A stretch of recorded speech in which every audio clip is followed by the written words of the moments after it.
live in right now. Howdy. As you can see, it is I, Dylan, and why don't you introduce yourself, sir? You seem pretty different around here. Jorge. See, we don't have Justin, but we still have a J. So, keeping it Just real. never on this show. Like, can you speak Spanish, sir? No. Then how did you get the name Jorge? Jorge is a name of Spanish descent. I spell it with an H. Wow, so it actually isn't the D&J show. D&H show. It's H-O-R-H-E-Y. Anyway, people, I know you're probably thinking. This is or first probably start ever. I know you're probably thinking, or probably haven't been thinking. I don't know. Where have these guys been? They uploaded like 3 episodes and they disappeared. Well, sorry to say that I've been working off of a school-provided laptop, and that's what you guys get all of this content on. And by the time we put out our last one, I didn't have my laptop anymore, but I have it back for like a month this summer. So we're trying to mass record a lot of content. So expect a lot of content coming up soon. But that's for later. Right now is for right now. So as people know, sports is coming back soon. I think baseball is coming back on, I don't know, Wednesday, I think. But what we're focusing on is basketball. Basketball comes back on the 30th with exhibition games starting no sooner than the 24th or the 23rd.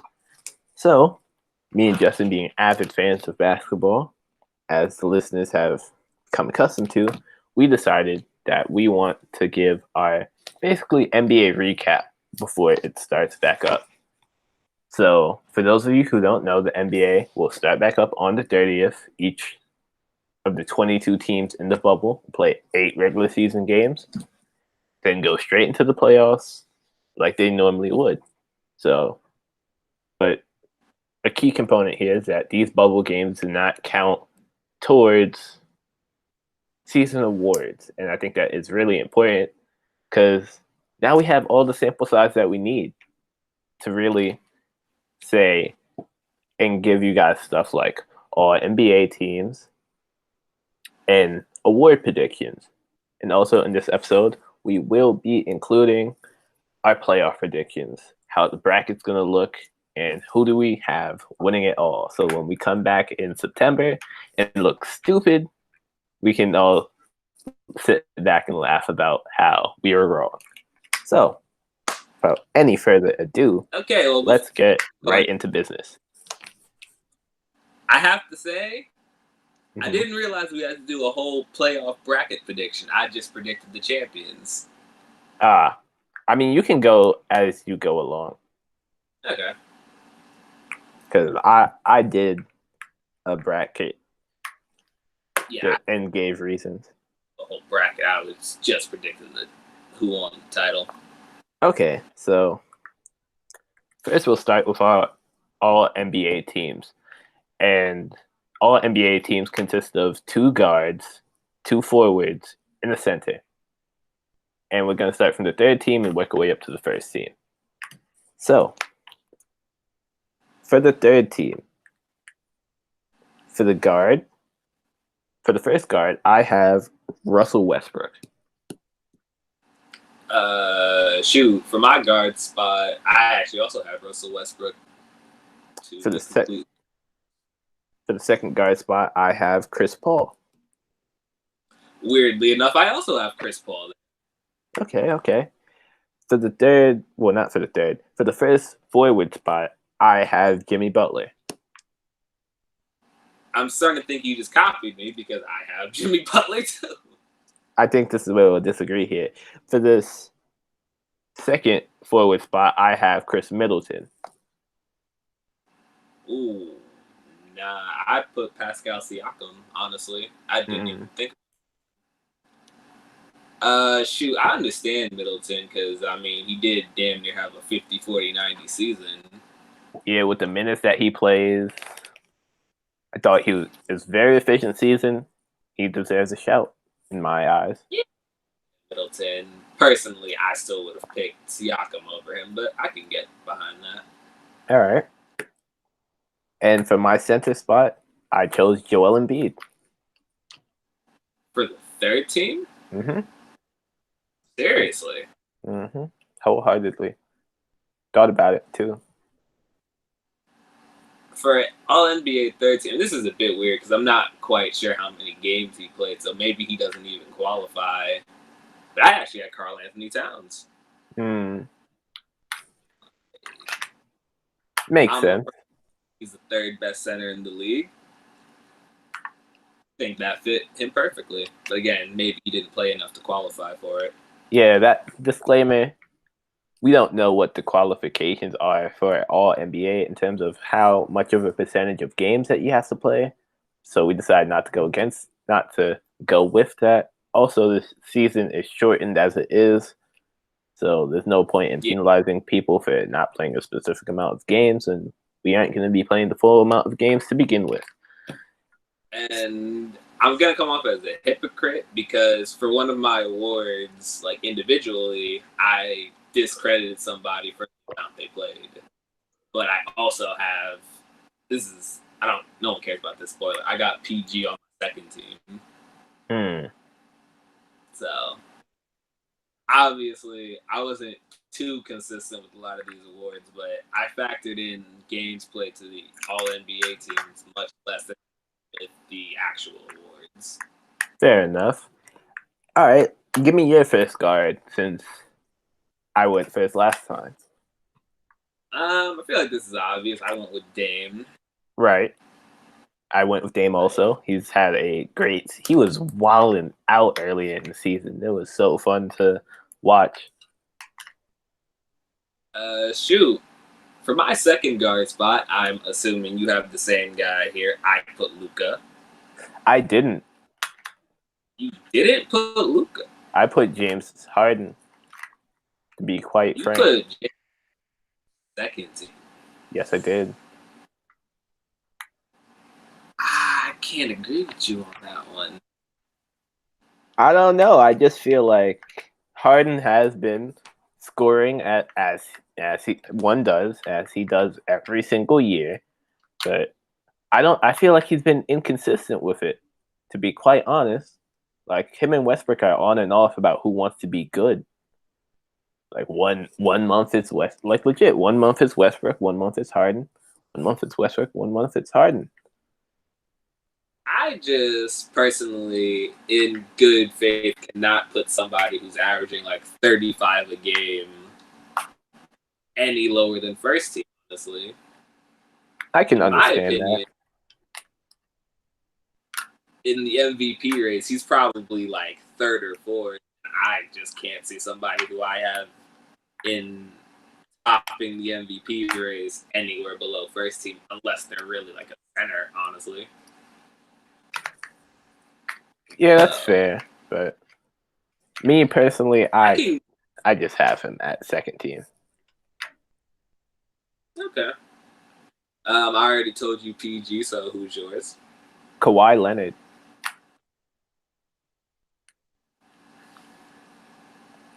I'm so if you see my guard spot, you will understand. I put Kawhi Leonard at the second team. Okay. Wow. Anyway, that one really caught me off guard. I have AD as my second forward, though. Interesting. I don't have him as my second forward. I have Pascal Siakam as my second forward. So there's that. I think that he had a better season than Butler and Middleton. Shout out to Brandon Ingram. Shout out to Jason Tatum, because I was considering them as a third team also. But yeah, I put Pascal Siakam. Interesting. For my second team center, I actually don't agree with how I put this now. I'm gonna switch this to Embiid because even though Embiid is still great, he did have a bit of a down year this year. Nothing too crazy, but he just wasn't as good as he was last year. I think that bumps him down a spot. Okay. So For my second team center, I put Nikola Jokic. Put him over Embiid. He had a slow start to the season, but he has picked it up. But in my opinion, he hasn't played as good as my first team center. So there's that. Okay. Now, obviously, with these first teams, we had a bit of a trouble with positions because of a certain 6'9", 250 guy. Right. I've obviously decided to count him as a point guard this season. So if I. So LeBron is point guard. Same. I think that's something that's completely 100% agreeable. Okay. For my next guard, I had Harden. I assuming you Luka Doncic, yeah. For my first forward, I went Kawhi. I went Giannis, because how could you not? We'll get into that later. Okay, who is your next forward then? I put Anthony Davis. Okay, I had Giannis here. Personally, I just think AD has had a bit of a better year than Kawhi has, personally. Like, they average the same amount of points. I'm pretty sure AD's he's definitely putting up more rebounds.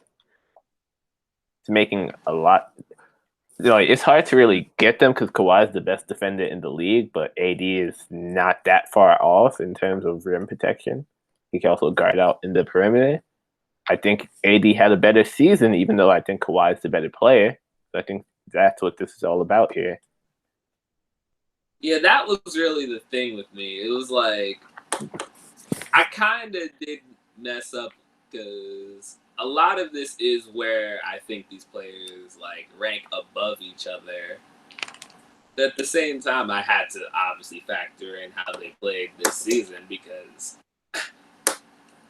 honestly, I wouldn't have expected to put Chris Paul here if I was just going off of pure talent, really.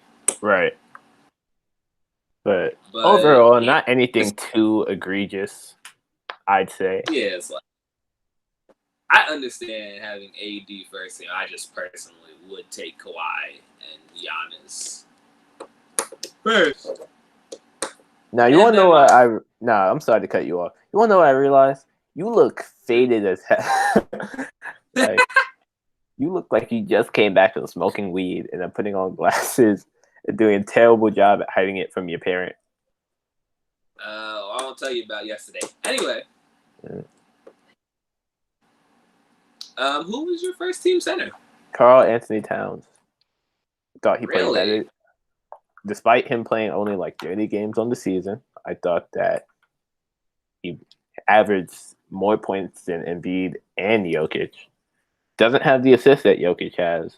Definitely has the rebounds and has shot better. This man shoots plus 35 on 8 attempts a game. And for a big man, that's tough, honestly. See, here's my only problem with Karl Anthony Towns. Right. I do feel like to a certain extent, his numbers are just a little inflated because of how little talent there is around him. That's fair. That's the only reason why I have him below both Embiid and my center, Jokic, for these All-NBA teams. Because, that Timberwolves team, let's be real, sucks. So I feel like even though his numbers are great and his efficiency is amazing, who he's playing with makes it a bit easier for him to lead all of these guys and stuff like points and what have you. Yeah, it's just my thing is that he is so efficient, even though he does shoot that much. Because normally you see somebody that gets themselves in a worse situation because they're shooting more. The efficiency takes a dip, which is expected. But this guy is shooting a lot more than these other guys and being pretty efficient with it. And I think that's pretty impressive. Impressive enough to get him a first team shout. Could his defense be better? Absolutely. But he's still young and he could develop that. So See, I'm gonna disagree with you just a little bit again. Because even though, yeah, you are completely right that obviously the efficiency takes a dip when you're on a team with less talent because you're shooting more. mm-hmm. I also feel like it's above where most people would be because he's a 7-foot big man with all of these talents, to be honest. Because let's be real, big men just shoot a higher percentage from the field than guards. True. Just in granted, obviously that three-point percentage can refute that because he's doing that on 40+% shooting with ease. I feel like part of that is just because of his size to go along with skill, obviously. Fair enough. But for these all NBA selections, like we said, nothing too out of the ordinary. We both had pretty much the same players. But now, moving on to awards. Now, we will order this from, I'd say we start for, I don't know. Let's start with Coach of the Year. I'm sorry to all the coaches out there, but they don't really get as much love. And no one's really arguing over Coach of the Year all that much. Can't believe it. Brad Stevens didn't win it. Yeah. All right, but who's your Coach of the Year? I had to kind of leave this one up to a toss-up because I think it's between Nick Nurse and Billy Donovan right now. I'll say that Billy Donovan isn't the most impressive name to think of out of these coaches, but it's just the whole thing of he's on a team that's exceeding expectations, and so is Nick Nurse. And that's really my whole thinking behind who gets Coach of the Year most of the time, unless, the teams in first are just way too dominant to ignore. Right. And I agree. I have Nick Nurse as my definitive winner. And it's just because maybe this is an organizational thing, but it definitely does start with Nick Nurse. Him and the Raptors just have this sting of developing talent out of nowhere. We saw it with Pascal last year, saw it with Fred VanVleet, seeing it with Terrence Davis. Norman Powell is developing very nicely. It's just insane to me how he could lose a top 3 talent in the league. Pretty much keep the same pieces and then just still be a second seed.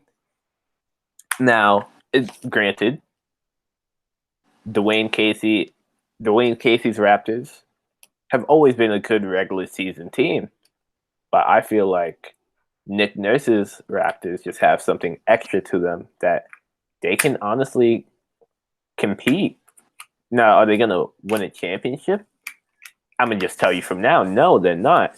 But I think the way Nick Nurse coaches them, they have a good system and a next man up mentality that you can't find much else in many other places, honestly. So he is my Coach of the Year. But you're right. Shout out to Billy Donovan. Lost Westbrook, Paul George. A lot of people thought that they weren't going to be anything, and now they're one of the top seeds. So can't do that with a bad coach. I'm gonna go off that Raptors thing. Right. And I know this is gonna be crazy, but this is a bit of a hot take, obviously. I think that the Raptors have a chance to beat the Bucks in a 7-game series, and I mean that seriously. That's fair. Like, after seeing what they did to him last postseason, Him being Giannis. yeah, I think it's very possible that if they don't beat him, they can at least push it to 6 or 7 without Kawhi Leonard. Now, I think Kawhi Leonard is definitely the difference between the Raptors winning that series and losing in 6 or 7. Right. But I wouldn't be surprised if we saw the Raptors in the finals again, honestly. Imagine social media after that. They'd be on Giannis's ass, I feel like. Yeah, because at that point, you've been an MVP and D-point candidate years back to back and lost to a team, the same team twice. And one time without their star player. Like, I can just imagine be like, you're the Greek freak, but you always be Canada's bitch. I'm like, oh, damn. Man. Like, But they would go off. I think we've said enough about Coach of the Year. We somehow made that into like an 8-minute discussion. Oh, shit. I forgot I don't have one. We will circle back to this, but I'm sorry. I forgot to fill in my 6th man of the year. He's supposed to be least important to most important. You're fucking it up, man. Nah, but I think 6th man of the year is... I think that is the least important, but you know what? I'm just going to go off of what I know. And who do you think is 6th man of the year? Personally, I had Derrick Rose here. Mm. I feel like it's hard not to have Derrick Rose. Man's averaging 18 on that trash Pistons team. Then again, that's something I held against Karl Anthony Towns. So who really knows? But I haven't tuned into many Pistons games. I've just been looking at his numbers, assuming he's performing up to expectations. The only other guy I'd say is in any realm of possibility is Lou Will and maybe Dennis Schroeder. Mm. But outside of those 3 guys, I think Derrick Rose. No, out of those 3 guys, I think Derrick Rose is my pick personally. My pick, even though I just wrote it down, but I knew I had him in mind. I just didn't write it down. Dennis Schroeder. He has started 1 game, so he's the definition of a 6th man. Even though he is playing 31 minutes a game, which is as much as he was playing in Atlanta when he was starting. But no, man's putting up 19 points a game, 4 assists on some pretty good efficiency, shooting 38% from 3-point with 5 attempts a game. And that 3-guard lineup of him, CP3, and SGA is deadly. That's a nice-ass lineup right there. So, yeah, I think Dennis Schroeder, I can confidently say, is 6th man of the year. But shout out to Lou Will, though. He'll always be in the contention because he is one of the greatest, if not the greatest, 6th man of all time. Simple as that. Shoot, which one of these is less important than the other? Let's go most improved. D-Point. Oh, you said D-Point? Okay, most improved works.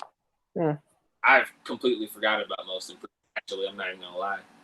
All right, so we're looking really professional here, but I have somebody for most improved. I have. While you think about that, I got a pick for most improved. I know who. I wrote them down. I just forgot that was an award to talk about. Damn. All right. Maybe we should have started with that. Maybe. Yes, maybe. Nah, but go ahead. Nah, but for my most improved player, I have Brandon Ingram. I contemplate between Bam Adebayo and Devontae Graham, but for me, Brandon Ingram played relatively about the same minutes. He has an increased role because when he was with the Lakers, obviously he wasn't the first option because that belongs to LeBron. But I think he definitely played a big role. And in New Orleans, he just got the chance to break out. To break out. Man has increased his points by 6, increased his rebounds by 1, his assists by 1. And I didn't know he was such a bad free throw shooter before this season. Like, legit, last year he shot like 67%. Yeah, he's terrible from the line. But was terrible. Yeah, this season he's skyrocketed up to 85.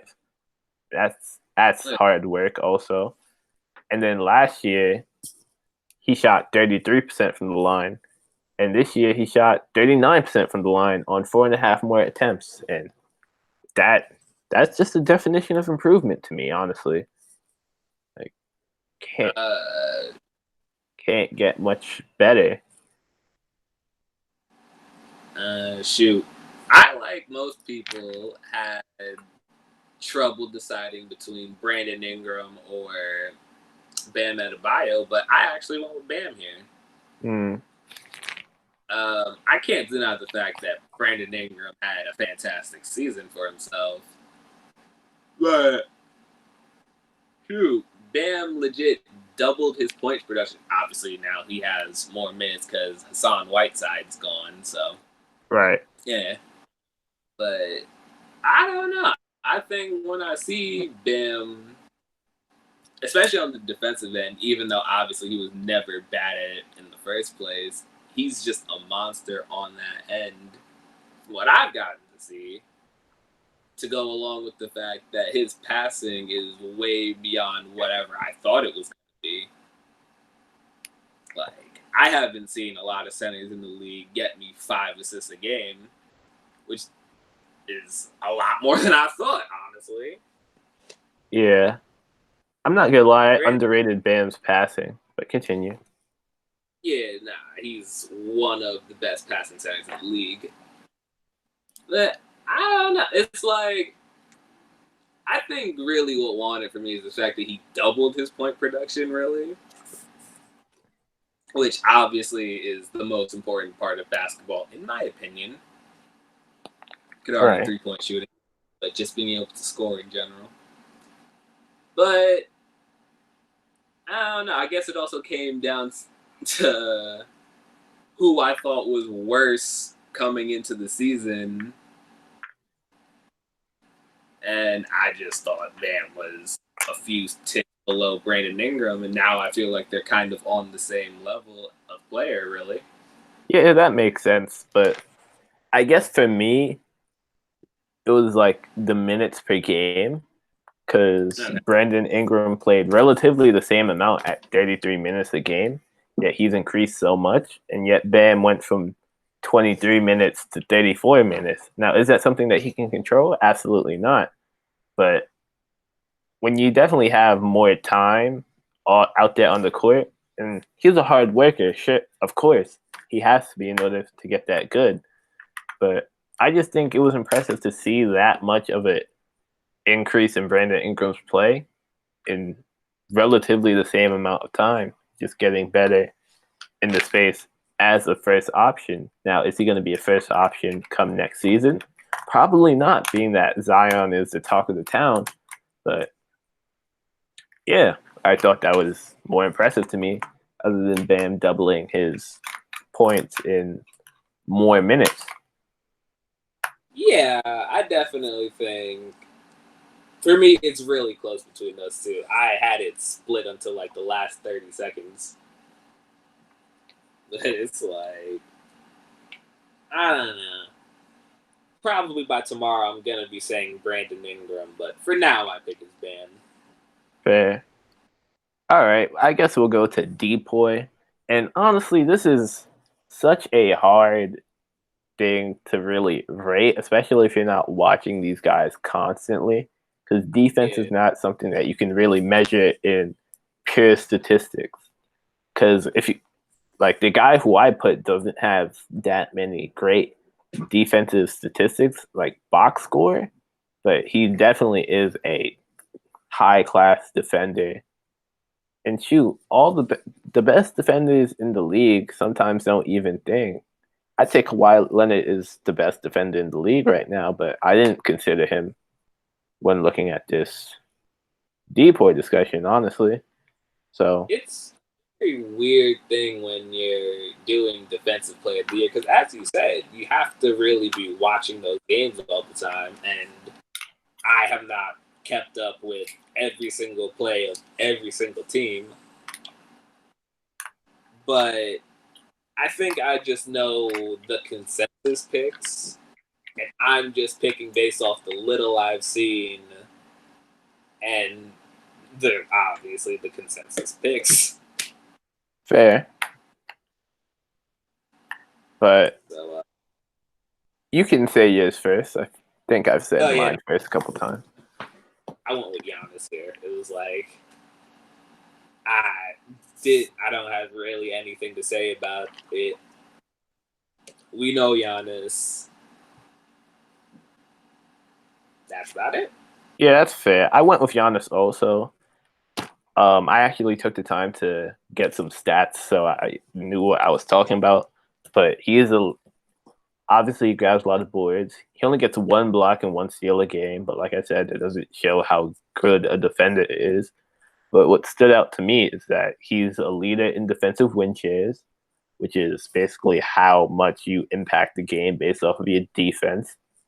And then he also has the highest individual defensive rating, not only this season, but of all time, with a 96. So I think with that knowledge being presented to me and knowing that this guy is 6'11", can keep up with guards, and can manage big man, not only manage, but play great defense on big man, I thought it was clear. Shout out Anthony Davis, shout out Rudy Gobert, but Giannis, to me, was the clear-cut favorite. Okay. Well, since you embodied that, I'm going to just say ditto. Like, yes, I agree. Like, I would have said that, I just didn't put in the work. All right, but Rookie of the Year. I want to hear your pick first. Honestly, I thought this was pretty easy, but I think it is Ja Morant. Mainly because Zion did not play enough games. I know he got the 2K cover. That is a different story for a different day. We've had conversations about why he did have it, but Who cares? Regardless, Ja Morant has been consistent in the 59 games that he's played. I think I have some stats pulled up here. Averaged 17 points, 6.9 assists, about 3.5 rebounds, 49% from the field, and 37% from three. Granted, it's only on two and a half attempts, so it's not like he's out here shooting like Curry, but he can knock them down. And I think that if a rookie does not play that much games, he was injured for most of the season, came in at the back end, I don't think he should win Rookie of the Year because you were barely here for the year to begin with. That's just me. Here was really my thinking going into this Rookie of the Year race.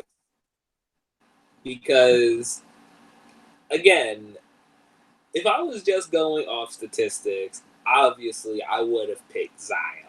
Zion killed it in like the 19-20 games that he actually played. But if Joel Embiid didn't get Rookie of the Year over Malcolm Brogdon because he didn't play enough time, we've got to go with the same thing between Zion and Ja. Now, granted, the talent difference between Zion and Ja is not nearly as big as Embiid and Malcolm Brogdon, but I think that's even more of a reason to give it to Ja. You got two guys, I'd say Zion's like 2 shades above Ja,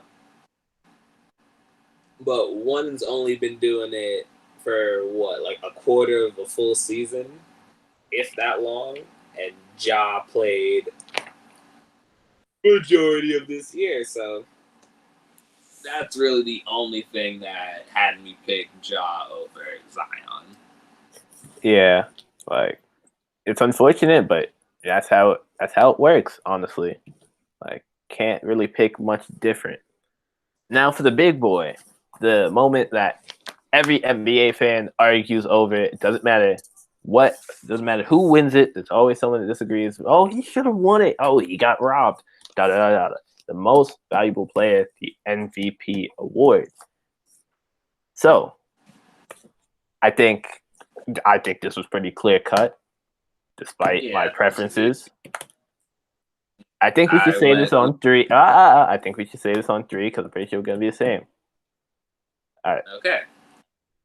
1, 2, 3. Giannis. DeMar DeRozan.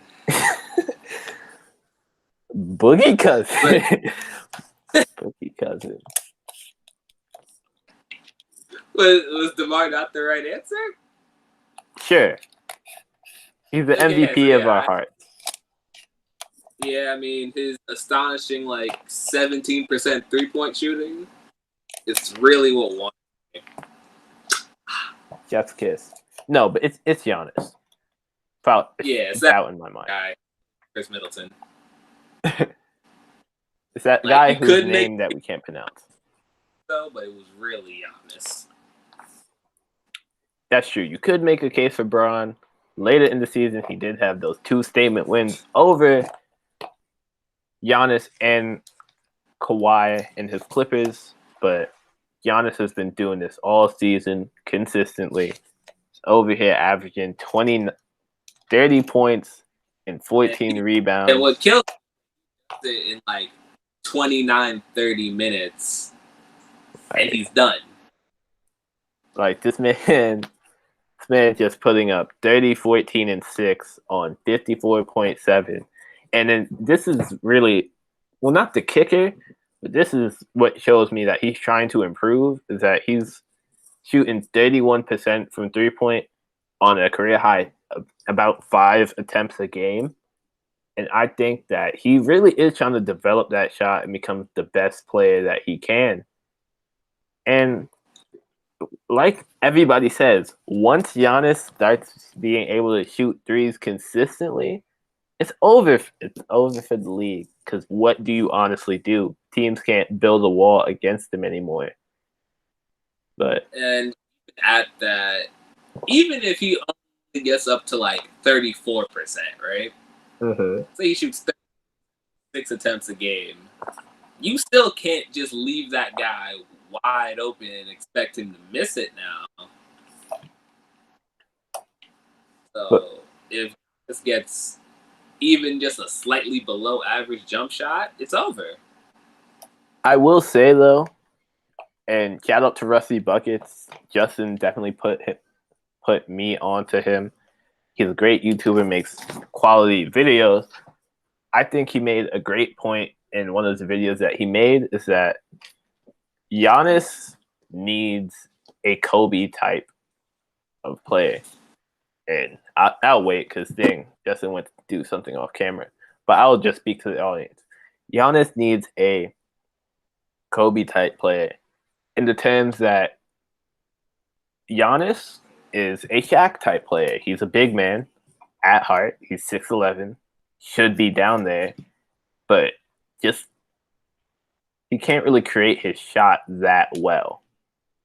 And why do you need to when you have such a strong physique like Giannis, as seen by his what's going to be back-to-back MVP seasons? But I'm sorry, Chris Middleton is not the Kobe type player that you want to put beside him. You need someone who's going to take those shots, take those clutch games, take those shots, be able to get a bucket whenever they need to at a higher level than Chris Middleton can. Somebody like a Devin Booker, like a Bradley Beal. Are they going to get those two players? Probably not with the assets that they have, but that's the type of player that Giannis needs. which is why a lot of people think that he's going to go to the Heat because he'll fit in that system. If he can shoot, then he'll be with Bam down low, which is a dangerous defensive matchup, and he'll be with a Kobe type player, a shot creator that can make clutch shots in Jimmy Butler. Dude, people are not gonna like you saying that. I mean, I'm not saying that Jimmy Butler is Kobe, obviously, but just somebody who can go and get a bucket when they need to. I feel like Jimmy could honestly bring the best out of Giannis, but honestly, he doesn't need to because Giannis is already one of the hardest working players in the league as is. But yeah, I think if Giannis wants to win a championship, like Rusty said, he's going to need that shot creator type player next to him that isn't Chris Middleton. Because as good as he is, he's just, I don't think they're going to get over the top of him. So yeah, that's basically it. Those are all the awards that we got through. We'll come back whenever they get announced and see if we're right. Damn, we probably won't see about that until like August or September because the NBA, being the NBA, announced them after the season now. Not even after the season. After the finals now, instead of after the regular season. So stupid, but yeah, but it is hot. So if you see me like, to the audience, if you see me like wiping my forehead, it is about 90 degrees in New York. 93 degrees in New York. And I'm down here with no fan. Windows open, but no fan. So I'm hot. I don't know about Justin over there. He seems pretty lofty. But I don't want to drop my shades. I don't. Fuck. Shoot. It says that shit feels like 100. So it's definitely. I'm in my room that's air conditioned, so get good. Yeah, it's definitely just hot. Regardless, this is shoot. Before we get into our like predictions for the playoffs, let's just do a few yes or no questions about storylines here. So, do you think that Dame and the Portland Trail Blazers will make the playoffs? Yes or no? In the 8 games that they have left. I would have to see how far back they are. They are. They're 3.5 games back from the Grizzlies. You see, I don't know how many of the Grizzlies players are actually in Orlando right now. So for all I know, they could be missing like Jonas Valanciunas. But if the Grizzlies have their whole team down there and and I had to place a bet on one of those teams making it, I think I'd go the Grizzlies, really. Now, the Blazers could get hot, get within, you need to be 4 games within the 8th seed, then y'all play for it. Oh, yeah. Forgot about the play-in tournament. Yeah. See, that's a different thing then, because if they get to the play-in tournament and I had to bet on the Grizzlies or the Blazers winning 1 game, my money's on Dame and the Blazers. Yeah, because I was thinking, okay, because if they're 3.5 games back, then first you have to bank on the Grizzlies going at least, at the best 4-4. Then you have to bank on yourself going 5-3.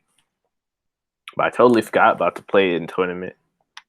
So yeah, that changes a lot. Also, another thing. I know like the NBA season is about to start and whatever, but for the first seeds who have home court advantage and have that stripped from them, do you think that will make a difference?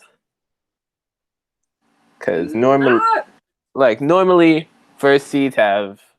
That's why they compete for the first seed. So they have home court advantage all throughout the playoffs, but that is null and void at that point. So, one, do you think it matters? And two, if you were to make up some sort of solution for them, what would that be? Dude, I've never really been a believer in the whole home court advantage thing. Like, maybe I'm just wrong, but I feel like as long as I've been watching basketball, especially in the finals, I always feel like the team that wins the title gets it on the opposing team's home floor. But maybe I'm just wrong about that, and those are just the ones I remember the most. But, like, I'm thinking, like, what, 2012 Heat, didn't they win that in OKC? I'm not sure, to be quite honest with you, but I know that thing. The 2013 Heat won it on their floor. The 2014 Heat won it on theirs. The 2015 Warriors didn't. 2016 Cavs didn't. Pretty sure. 17 the Warriors. Did they get it in 17 on their home court? No. No, they did because they won in 5. And then the 2018 Cavs didn't. And the 2019 Raptors didn't. So, I've always felt with outcomes like that where not the opposing team, but the team who's not on their home court gets the dub. I've always felt like home court advantage was never really that important. Plus, these are NBA players playing in these types of not these types of situations, because I get it, crowds are louder and everyone's more excited. These guys are playing in front of millions of people every day. Do you think these guys really care which floor they're really on at the end of the day? Yeah. And I don't think advantage. All right, final one before we get into our playoff predictions. The NBA bubble. I know we've had several conversations about how this might work. Will it be safe for the players involved? And shoot, just got a report about 41 minutes ago that out of the 346 players tested for COVID since test results were last announced, none have returned confirmed positive tests. So I think that they're handling it pretty well. Will it keep up, or will an outbreak happen? Well, not. Will it keep up? Will something happen that sets the NBA back, essentially? That's hard to predict because obviously this thing spreads like wildfire and you never really know when it'll spread. So I think that's just something that you're gonna have to wait and see on. Fair. But I think that this whole bubble thing is still a massive risk to a lot of these players. And that's why I respect. Honestly, but shoot, Bradley seems to be working out.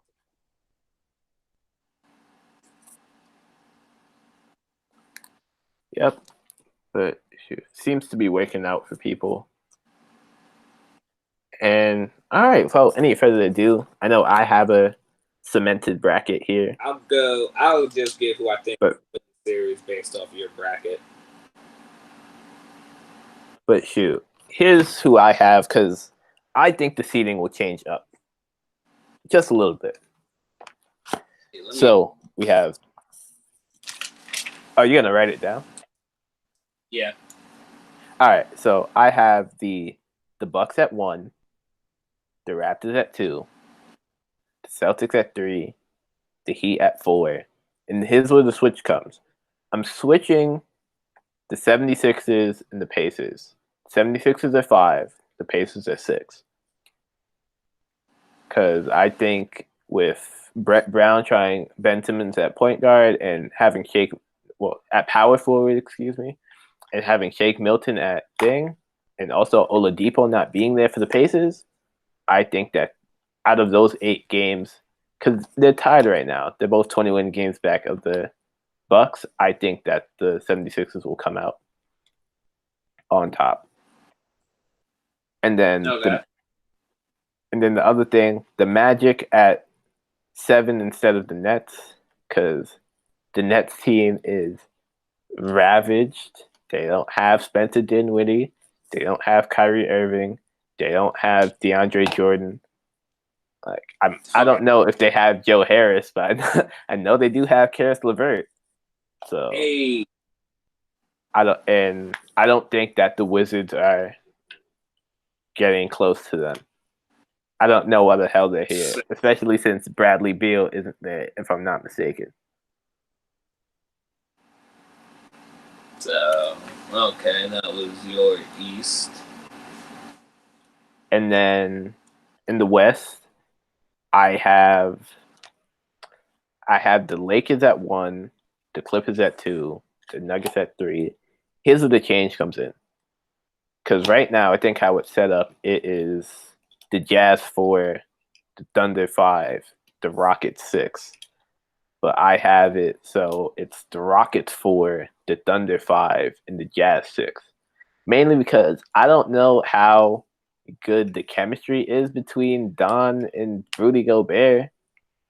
Like, even though they might say it's good, I don't know. Maybe they're professional and able to get it together, but shoot, you'd hope since they're grown men that it wouldn't affect them that much. But I feel like the play just won't be the same or won't be as crisp as it once was. And I was thinking, oh well, is Westbrook going to be back for the Rockets? But it turns out that he is going to set to return for the restart. And shoot, I think the Thunder will just maintain their position. So I think the Rockets are moving up to 4, which is pretty important in my bracket, if I'm being completely honest. So yeah. Okay. And then the Mavericks at 7. I don't think they're going to move. And the Grizzlies at 8, even with the play-in tournament, because I think if they can just get them to 4.5 games, depending on how hard the schedule is, I think they can do it. Okay. Let's see. Who beats who in all of these rounds then? Let me see. Sure. Okay. All right, so I'm going to start with my Eastern Conference first round.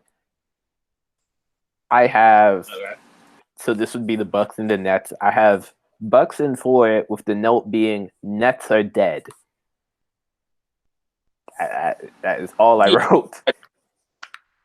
I don't see that series being anywhere close unless Giannis just doesn't play. And even then, I still have the Bucks in 5. And then the Raptors versus the Magic. I think it goes exactly how it goes last year. Raptors in 5. Magic are decent to get a game off. That's what I based that off. And then, shoot, I have the Celtics in 5 against the 6-seeded Pacers. No Oladipo.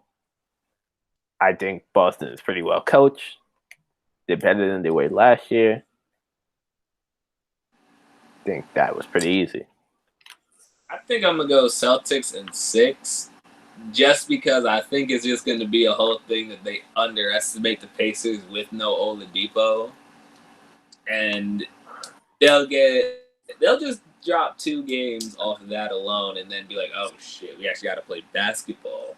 But they're going to take that serious. And then this is the big thing. Heat and 76ers, 4th-seeded Heat, 5th-seeded 76ers. I've talked with you about this before. Maybe I'm just a real big believer, but I have Heat in 7, and here's why. I think if anyone can beat the 76ers, the Heat can. Sending the 76ers home early and breaking up Embiid and Simmons. I just think in a playoff setting, when things get really tight and the Miami Heat will know how to defend because they have the personnel and the coaching, I think they can honestly not shut down, but contain both superstars to the point where they can win 4 out of those 7 games. I think just getting sent home in the first round will make the 76ers eager to do something about that. Honestly. Okay. I'm going to disagree with you here. As a very big believer in the 76ers and Joel Embiid and Ben Simmons and all those boys, I'm going Heat in 5. I honestly think that this series is going to really expose the problems between, well, not like problems, Joel and Ben Simmons, but how bad their chemistry is just on the court and the lack of spacing with this whole team in general. That to go along with the fact that I do believe that Bam Adebayo can contain Joel Embiid for a whole series. It's hard for me to think that the Sixers get more than 1 or 2 games off, really. Shoot. Maybe this whole Shake and Milton experiment really helps these problems. Maybe. I don't have any clue. Maybe Al Horford becomes an X factor in this. Again, who really knows? But I think he goes down in 5. That's fair. All right, let's transition over to the West. And first round we have Lakers, Grizzlies. I have Lakers in 5. Grizzlies are decent enough, but I wrote here who's going to guard Braun and AD. Yeah, I have the same type of feeling towards that series. I think the Grizzlies do get a game off, though. Clippers and Mavericks. I wrote Clippers in 6. Clippers are too talented to lose, but Mavs will give them some good games. Stand by that wholeheartedly. That's such a weird one for me because I really do think the Clippers are going to win that series, right? Right. I do also feel like their lack of playmaking on that team is also what could cost them that series. And going up a team that, obviously, the Clippers are a great defensive team, and the Mavericks are an amazing offensive team. Mm-hmm. That's so weird for me. It's like, do I think the Mavericks could just put up so many points and contain the Clippers well enough on defense that they win that series? Probably not. So I think I'm going to go Clippers in 6, but a close-ass 6 game. Fair. Nuggets and Jazz. I chose Nuggets in 6. Mix of experience in the playoffs because we can't keep on saying that they're a young team anymore. Even though they are young, but they've been in the playoffs in this scenario like 2 times already. I think they should be good. And Mike Malone is a pretty good coach. Yeah. Nuggets in 6.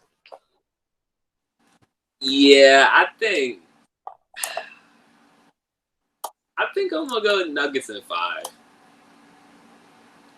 Even though you could probably say, oh, well, if Dan can stop Embiid, then Rudy can stop Nikola. But I don't know if stopping Nikola is at that sense. Because even though obviously he's a post-up guy, he's a freaking 7-foot guy. I think his playmaking being so much better than Embiid is what really makes me think he won't get contained as easily. Yeah, he's going to bring Rudy out to the perimeter. And then I think how good the Nuggets are on offense is just leaps and bounds beyond where the Jazz really are. So if the Nuggets can do as they've been doing for like the past 2 seasons and play good defense, especially on a team that, let's be real, has like 1 or 2 real offensive weapons and neither of them really Rudy Gobert, I think the Nuggets can low-key embarrass the Jazz. Yeah. All right. And then we have my 4-5 Rockets Thunder. I have there's a helicopter flying over. Give me a second.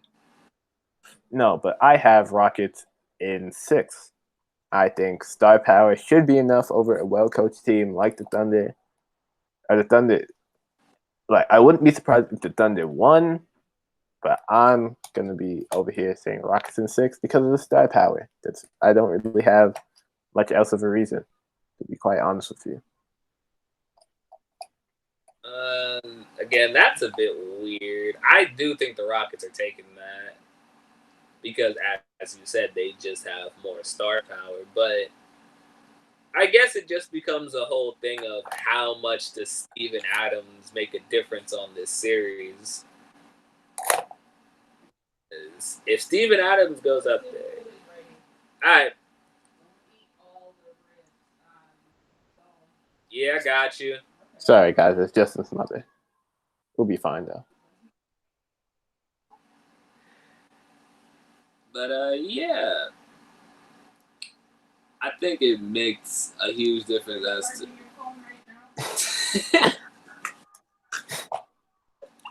Nah, I'm not. You can take it. Mothers, right? Don't we all love them? Just a reminder, if you're listening to this all the way through, go say I love you to your mother. They deserve it. Shout out to all the moms out there doing work.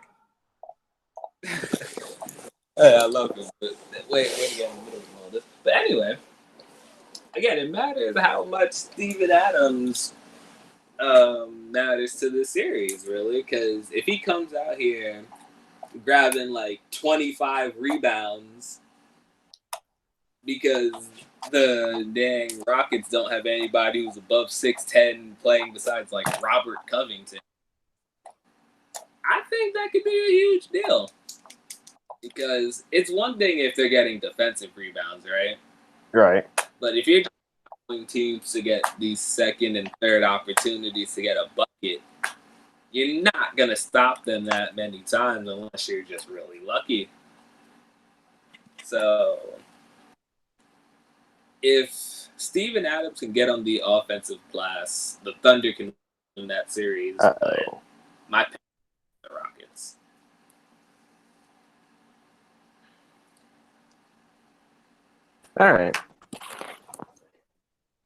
All right, so now we have the second round. I'm going to go back over to the East. All right, so Bucks versus Heat. I think Bucks in 6. And I think Giannis will be dominant, even against Bam. Looking back on that now, I don't know if I completely agree with that. I think I'm underrating Bam's defensive ability. But yeah, I think they have the personnel to beat the Heat, honestly. And for me, if they can barely scrape against Giannis, not against Giannis, against Embiid, and I think Embiid is better than Giannis, then that pick only makes more sense to me. So Bucks in 6. I think Giannis is just one of those players that are too talented to really contain at any point. So I'm honestly gonna say Bucks in 5. I wouldn't be surprised if the Heat did push it to 6, but I think beyond that is a bit hot take-ish, really. Yeah. Raptors Celtics. Shout out Miami though. Yeah, shout out Miami. They had a great season.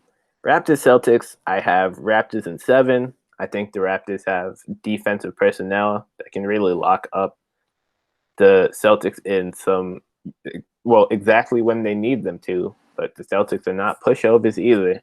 They will be able to get something off, and it'll be a close series. But especially if Pascal can take advantage of the big man play, especially with Enes Kanter being a shit big. No, he's not that bad, but he's not that good defensively. So yeah, I think Raptors have it in 7 because they're going to go back and forth, and those are two amazing coaches. I couldn't agree more on that Celtics Raptors series. I do think the Raptors take it. But yeah, ditto. All right, conference finals time. Bucks and Raptors. We didn't even do the second. Oh wait, we didn't. Ooh, sorry. Lakers, Rockets. I was about to say Rockets. I have Lakers in 6 because AD is going to be OD aggressive. Because let's be real, I don't think they're stopping him over a 7-game series, and Bron's going to Bron. So Lakers in 6. I'm gonna get real bold with this one, Mm-hmm. and it's gonna sound ridiculous, but I could honestly see the Lakers sweeping this series. I thought you would go in the other direction and say you could see the Rockets winning. I was about to say, stop the cap. Stop the fucking cap. Dog. Like, I just don't trust Russell Westbrook and James Harden enough in the playoffs to go along with the fact that LeBron and AD are just gonna destroy whoever's on them. I guess unless it's like Robert Covington, but then who's guarding Anthony Davis all series? That mixed along with the fact that the Lakers are a great defensive team, I could picture a world where the Rockets just go cold from 3 in a series. And let's be real, you're not getting in on AD, Dwight Howard, and JaVale McGee. But if I had to be bold, I'd say that. But in all honesty, I think it's probably going to go 5 or 6. But I wouldn't be surprised if the Rockets got swept. True. And damn, I just forgot. Oh, no. I haven't trusted the Rockets since they missed 27 straight threes. To be quite honest. Like it's something about Tony's system that is like, it works so until it doesn't. It's like, how the fuck do you miss 27 straight? And the game was still close, too. Like, all you gotta do is hit, 3 more of those, and you're in. 5 of them. Oh,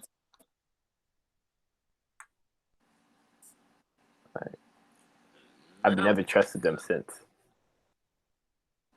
That second round would be, what did we say? Clippers against Nuggets? Yeah, I have Clippers in 6. Clippers have lockdown defense and players that can lessen Jokic's big impact. I feel like I don't need to say much more than that.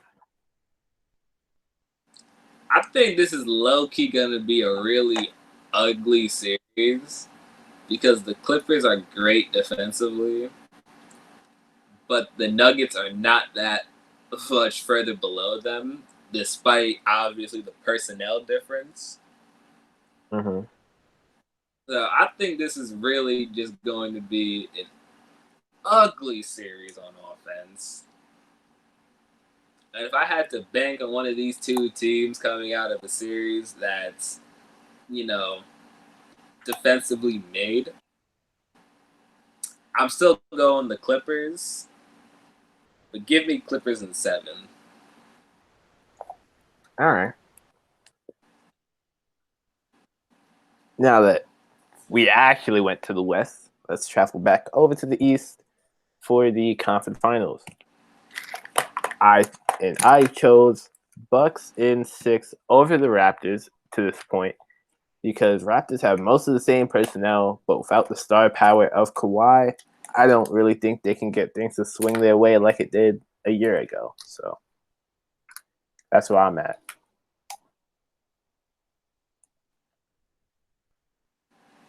Again, I already made apparent earlier that I think the Raptors can still beat the Bucks, but I wouldn't put my life on them by any stretch of the imagination.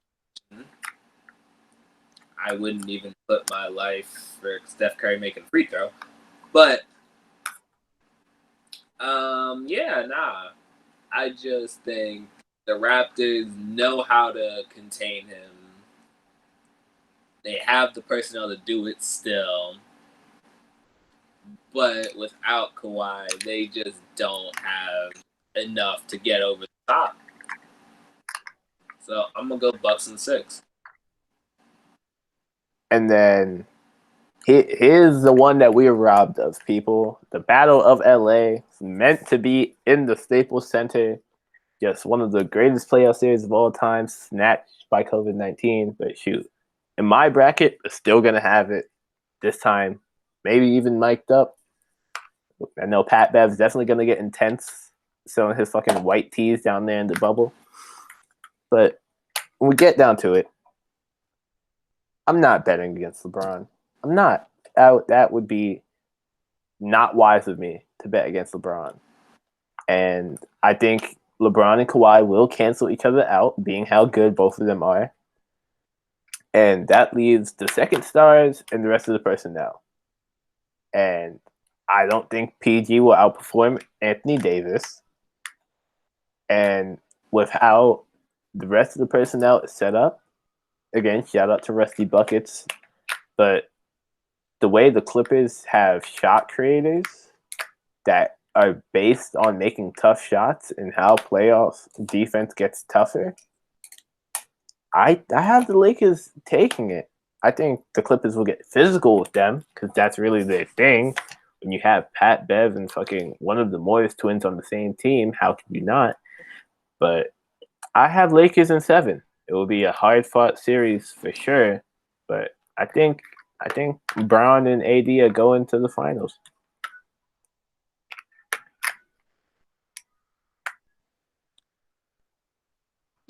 I was about 3 seconds away from saying ditto. But, I definitely agree with a lot of what was said there. And I honestly do think the Clippers' lack of playmaking is really what's going to end this series at the end of the day. I'm sorry, but I'm not trusting Reggie Jackson to get me 5 to 7 assists in a playoff series. No one knows this, but I am the biggest Reggie Jackson hater of all time. Fun story. People named Wyatt. Fun story. We were playing 2K a couple weeks ago, a month ago, and we were going through playoff series. I was using the Clippers, and he was using the Mavericks, and he told me, Reggie Jackson is some shit.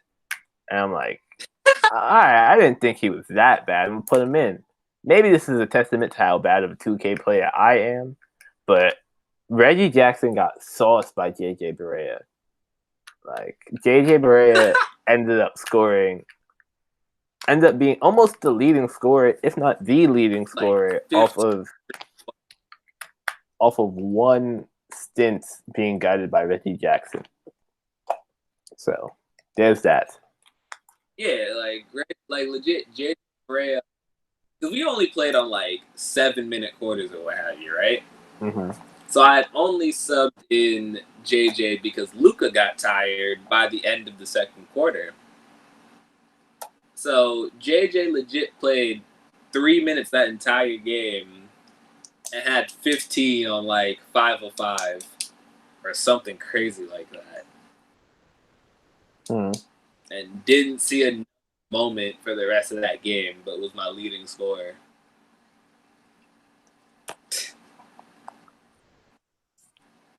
Yeah.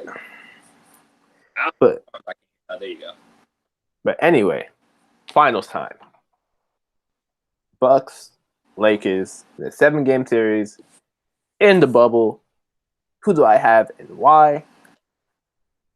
Lakers in, give me a second, 6. I don't think Giannis's supporting cast will come through, as the defense will be mostly focused on him. And unlike the rest of the teams and players that Giannis has faced, AD is somebody comparable to his star power level and is almost, if not just as good as a defender as Giannis is.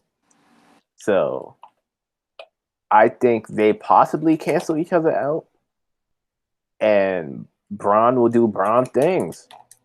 To be quite honest, because it's either you have Giannis on Bron, or you have Giannis on AD, and I think either way you slice it, one of them is going off. So I do think that the Bucks are a good enough team to get 2 games off of them, but I don't think Eric fucking Bledsoe is gonna lead to be to a championship against LeBron James. I don't see it happening. To be quite frank. How this series goes really depends on one player, if you really ask me, and it's Eric Bledsoe. I think if Eric Bledsoe is healthy and playing in that series, I got Lakers in 6. I think if Eric Bledsoe breaks his leg before the finals start and he's out for the entire thing, I got Bucks in 7. Damn. Playoff Bledsoe is like Jason Kidd without the playmaking. Shoot, shout out man like Dante DiVincenzo. He's a good player for the Bucks. But it may sound like we're hating on Eric Bledsoe. I have no. Ah, shit. Got out of sync. There you go. But continue with what you were saying. And it's so weird because you honestly look at Bledsoe's playoffs, like shooting percentages, they don't look that bad. But his like averages just seem so much worse than in the regular season.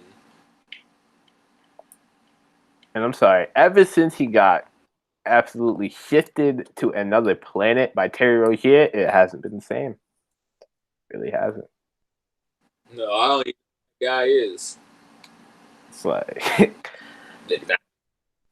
he's lucky that Middleton hit that. Eric Bledsoe. He's lucky that Middleton hit that shot to send that into overtime. Else that would be remembered as one of the nastiest game winners of all time. Honestly. Bledsoe. I was so hyped when Bledsoe first got to the Bucks. I'm like, yo, this like top 7 point guard match with Giannis. Yo, they about to run the East. And then LeBron, and then, not LeBron against the Bucks. I don't know if they've ever actually matched up in the playoffs. Have LeBron and Giannis never matched up in the playoffs? Not to my knowledge. Wow, that's crazy. I think by the time Giannis got good, Bron dipped. Wow, that's crazy. We've never seen. Well, dang, I guess we just gotta hope it happens this year. This might be the only time we get to see Bron and Giannis match up in a playoff series. All right. And we've reached the end. I'm pretty sure this is one of the longer episodes that we've ever ran on this podcast. But it was definitely more drawn out. But it's been I think it all evens out. Yeah, it has been a while since you've seen our stupid faces. So, shoot. Works out for it. And most of my face. Go ahead. Nah, I was just saying they can't see most of my face, so. Oh. And as started on the last episode, we have a Am I the Asshole for you? For us, for all the audience members. I don't know how well that went off because people don't comment, but they do view. I appreciate that. I think we got 10 viewers on the last one, but that's because I didn't really. Because normally I email my classmates and they check it out. They're lovely classmates. They really support. It's a really supportive group that we have.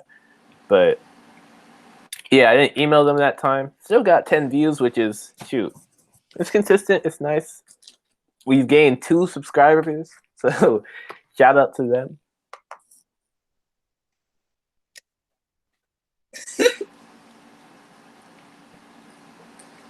Probably your girlfriend and your mom. My mom doesn't have YouTube.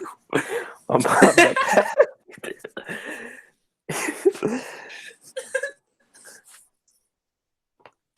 What do you mean she don't have you? She don't have YouTube. What do you want me to do?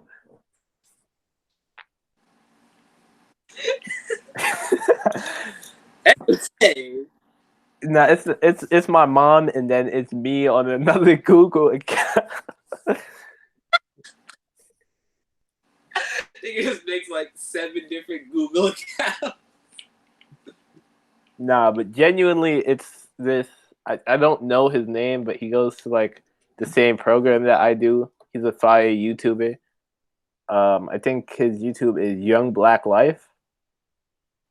So, yeah, check him out. It's a great YouTuber. And he gave me my second subscription, so shout out to you. All right, so this will be a long one. So if you want to exit here, people, thank you for coming and hearing us talk about basketball like we're paid to do it. And we'll see you on the next one that will be coming out relatively soon. But if you want to stay for the extras, here we go. Am I the asshole for telling a social worker? Finally, What happened? like, what are you talking about? I've been spending this YouTube money. Peep the change. Oh, word! I've been spending this money too. Watch me. Nah, yo.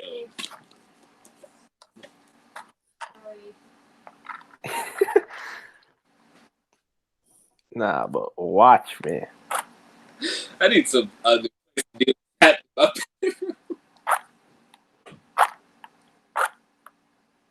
Damn it. Anyway. Nah, give me a second. Give me a second.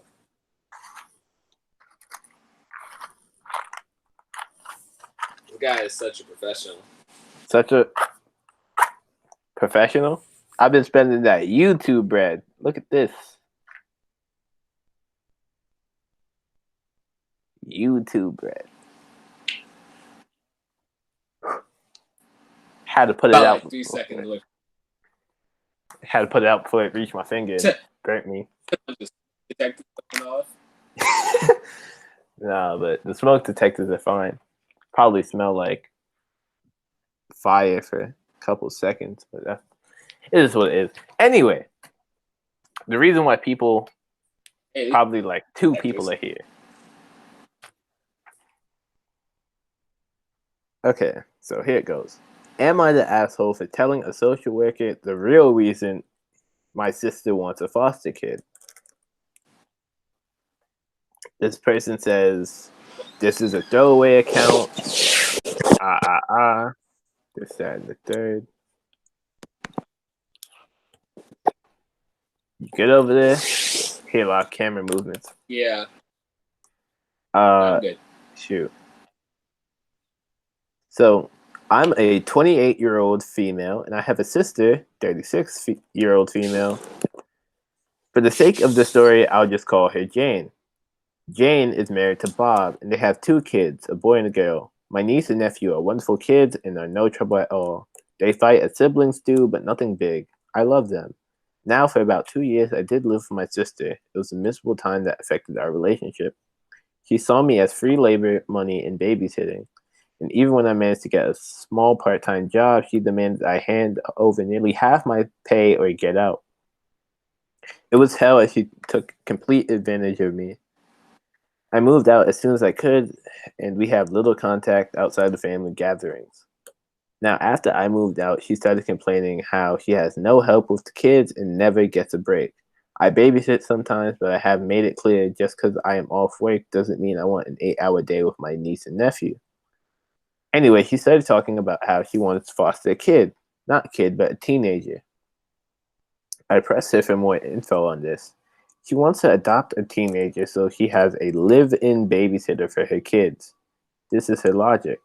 I want a kid around 16 or 17, someone who may have been in the system for a while. They can share a room with your nephew. He only has a 3-bedroom house, or sleep in the garage. They can help me with housework, chores, cook and help me with my business. He bakes and sells cookies. I don't think that's that important. Also babysit the kids so me and Bob can go out and have some alone time. They'll be so grateful for a home and won't complain. I won't have to pay them at all. And when they turn 18, I can just sign up for another foster kid. A teenager will be so much easier than a little kid. They'll be grateful just to have a roof, food, siblings, if they have been separated from their real ones and clothes. I was horrified. Told her it was a horrible idea. She didn't listen to me. She went on with it anyway. About a month ago, a social worker showed up to my apartment to ask me questions about my sister. She had put me down as a character witness or something like that. I immediately told the social worker why my sister really wanted to foster a kid and how she treated me when I lived with her. The lady thanked me. My sister called crying, saying that she wouldn't be considered for any adoptions or fosters. The social worker told her that they felt her home and her weren't a good fit. She asked if I said anything, and I told the truth. She went off on me, hung up, and we haven't spoken since. She has sent some angry texts. A couple family members are on her side. They think foster kids are fucking dogs or something and would be so happy just to have a roof over their head. So am I the asshole here? And then she posts an edit and says, so wow, I didn't know my post blew up like this till I got home from work. Thank you everyone for the kind words and messages and awards.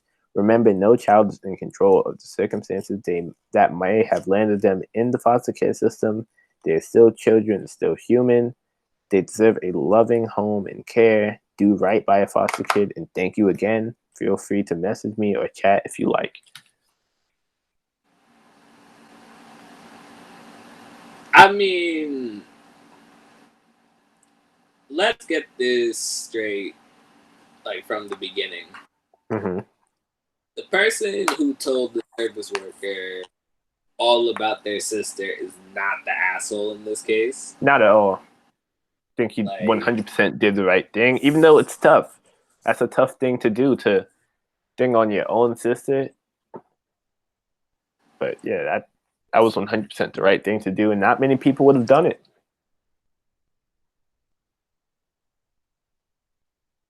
And I get that the other sister, wants some time with her and her husband, whatever, Bob or whatever his name is, and all that.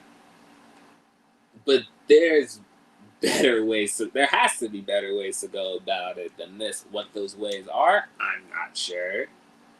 But I'm not a parent in this scenario. That is not for me to find out.